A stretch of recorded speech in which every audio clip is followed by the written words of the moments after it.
ഇന്ത്യക്കെതിരായ വിമർശനത്തിൽ മലക്കം മറിഞ്ഞ American president Donald Trump India America ബന്ധം സവിശേഷമെന്നും നരേന്ദ്രമോദിയുമായി എപ്പോഴും സൗഹൃദമാണെന്നും ആണ് ഡൊണാൾഡ് ട്രംപിന്റെ പുതിയ പ്രതികരണം. ഇന്ത്യ ചൈനയ്ക്കൊപ്പം പോയി എന്ന പരാമർശം ട്രംപ് തിരുത്തി. ട്രംപിന്റെ പ്രതികരണത്തെ പ്രധാനമന്ത്രി നരേന്ദ്രമോദി അഭിനന്ദിച്ചു.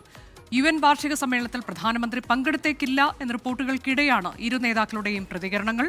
ഇതിനിടെ പാകിസ്ഥാനിലെ റെയിൽവേ നവീകരണ പദ്ധതിയിൽ നിന്ന് ചൈന പിന്മാറി. അമേരിക്കയുമായി പാകിസ്ഥാൻ കൂടുതൽ അടുക്കുന്നതാണ് പിന്മാറ്റത്തിന് കാരണം എന്നാണ് സൂചന. പി ജെയിംസ് ഇന്റർനാഷണൽ ന്യൂസ് ഡെസ്കിൽ നിന്നൊപ്പം തന്നെ ബൽറാം നെടുങ്ങാടി തത്സമയമുണ്ട്. ആദ്യം പി ജെയിംസിലേക്കാണ്. പി ജെയിംസ്, കഴിഞ്ഞ ദിവസം ഡൊണാൾഡ് ട്രംപിന്റെ ഒരു പോസ്റ്റ് ഉണ്ടായിരുന്നു. അതിൽ ഇരുണ്ട ചൈന എന്ന് വിശേഷിപ്പിക്കുന്നു. റഷ്യ ഇന്ത്യ ആ ഒരു സൗഹൃദം നഷ്ടപ്പെട്ട് പോയി എന്ന തരത്തിലേക്കൊക്കെയുള്ള പരാമർശമായിരുന്നു. പക്ഷേ ഇപ്പോൾ ഏറ്റവും ഒടുവിൽ അദ്ദേഹത്തിന്റെ പരാമർശത്തിൽ നിന്ന് വ്യക്തമാകുന്നത് എന്താണ്? നല്ല സുഹൃത്താണ് നരേന്ദ്രമോദി എന്ന് പറയുകയാണ്. അങ്ങനെ ഒരു സുഹൃത്ത് ബന്ധം നഷ്ടമായിട്ടുണ്ട് എന്ന് കരുതുന്നില്ല എന്ന തരത്തിലേക്കൊക്കെ പറയുമ്പോൾ എന്താണ് ട്രംപ് പറഞ്ഞുകൊണ്ടിരിക്കുന്നത്? ഇതൊരു മഞ്ഞുരുക്കലിന്റെ തുടക്കം എന്ന് പറയാൻ കഴിയുമോ? അദ്ദേഹത്തിന്റെ നിലപാട് മാറിയതാണോ? എന്താണ് പി ജെയിംസ്? അനുജ, ഇത് വലിയ ഒരു രാഷ്ട്രീയ മാറ്റം തന്നെയാണ്. പക്ഷേ ഇതില് മഞ്ഞുരുകി എന്നൊക്കെ പറയാവുന്ന അവസ്ഥയിലേക്ക് കാര്യങ്ങൾ എത്തിയിട്ടില്ല. കാരണം ഇന്ത്യക്കെതിരെയുള്ള ഇറക്കുമതി തീരുവയൊക്കെ അതുപോലെ നിലനിൽക്കുകയാണ്.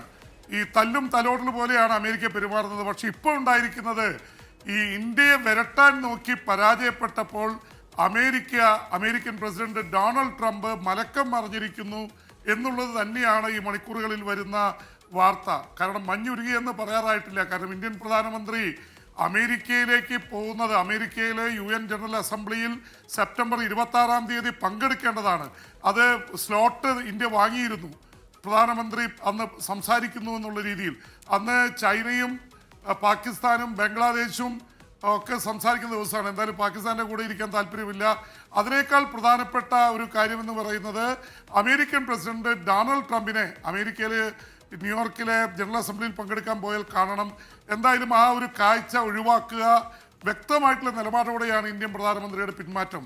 അതിനിടയിലാണ് ഇപ്പോൾ ട്രംപ് പറഞ്ഞിരിക്കുന്നത്, ഞങ്ങളുടെ അടുത്ത സുഹൃത്താണ് ഇന്ത്യൻ പ്രധാനമന്ത്രി എന്ന് മാത്രമല്ല ഒരു സവിശേഷ ബന്ധം ഇന്ത്യയായിട്ടുണ്ട് എന്ന് പറയുമ്പോൾ, ഇന്നലെ വിളിച്ചത് ചൈനയുടെ അന്ധകാരത്തിൽ ചെന്ന് പെട്ടിരിക്കുന്ന ഇന്ത്യയും റഷ്യയും എന്ന് പറഞ്ഞുകൊടുത്ത് 24 മണിക്കൂറിനുള്ള മലക്കം മറിഞ്ഞിരിക്കുന്നു. അതിന് കാരണം അവിടുത്തെ അമേരിക്കയ്ക്ക് വലിയൊരു വാണിംഗ് അവിടുത്തെ ഡീപ് സ്റ്റേറ്റ് എന്ന് പറയുന്ന ഏജൻസികൾ, രാഷ്ട്രീയ നേതാക്കൾ, US കോൺഗ്രസിൽ നിന്നൊക്കെ കിട്ടിയിട്ടുണ്ട്.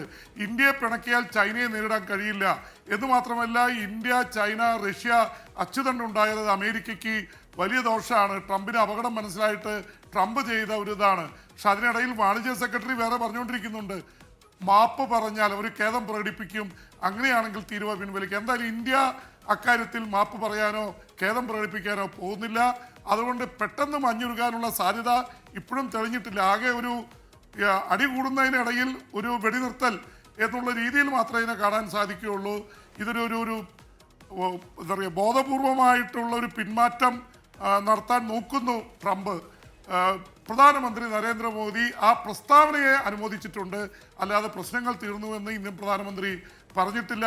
അതിനിടയിൽ അനുജ, വരുന്ന ഏറ്റവും പ്രധാനപ്പെട്ട ഒരു വാർത്ത എന്ന് പറയുന്നത്, ഒരുപക്ഷെ അതൊരു വലിയ ഷിഫ്റ്റാണ്. പാകിസ്ഥാനും ചൈനയും ഇന്ത്യക്കെതിരെ ഒരുമിച്ച് നിൽക്കുന്ന രാജ്യങ്ങളാണ് എത്രയോ കാലമായി. 1962 യുദ്ധം മുതൽ പാകിസ്ഥാൻ്റെ $60 ബില്യൺ, $60 ബില്യൺ എന്ന് പറയുമ്പോൾ ഏതാണ്ട് $6000 കോടി ഇൻറ്റു 85 എടുത്തു കഴിഞ്ഞാൽ ഏതാണ്ട് 5,10,000 കോടി രൂപ, ഇന്ത്യൻ രൂപ വരുന്ന പദ്ധതിയിൽ നിന്ന് ചൈന ഈ മണിക്കൂറുകളിൽ പിന്മാറിയതിൻ്റെ വാർത്ത വലിയ രാഷ്ട്രീയ പ്രാധാന്യമുള്ളതാണ്.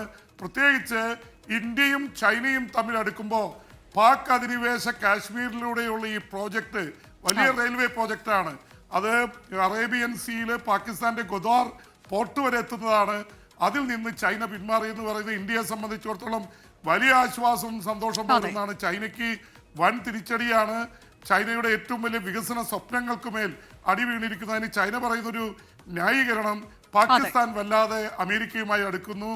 പാകിസ്ഥാന്റെ അസിം മുനീർ സൈന്യാധിപൻ പോയി അതാണ് ഇപ്പോൾ ഡൊണാൾഡ് ട്രംപിന്റെ പുതിയ പ്രസ്താവന വന്നിരിക്കുന്നത്. ആ തരത്തിലേക്കാണ്. അതിനുള്ള പ്രതികരണം, നരേന്ദ്രമോദിയുടെ മറുപ്രതികരണവും വരുന്നുണ്ട്. ലോകത്തെവിടെയായാലും ഏത് സമയത്തും 24 വാർത്തകളും ഓഗ്മെന്റഡ് റിയാലിറ്റി പാക്കേജുകളും എക്സ്പ്ലെയിനറുകളും വിശദമായി കാണാൻ ഞങ്ങളുടെ യൂട്യൂബ് ചാനൽ നിങ്ങൾക്ക് സബ്സ്ക്രൈബ് ചെയ്യാം.